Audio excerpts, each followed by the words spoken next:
ใจมันคงจะเป็นการรักกันคนอื่น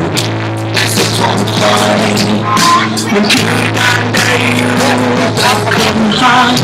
มีความผูกพันอยู่กันรักกันมีความง่ายก็ได้ต้อง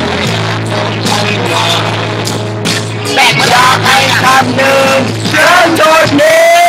ตัวที่ยาต้องไม่ไหวจนใส่เขาต้องเขาต้องเลือกกันมันมีสุขอย่างไรแต่วันนี้จะไม่ใจรักแต่มันน่าจะเล็กให้หมดทางน้ำแต่ใจยังคือสุขก็ถอย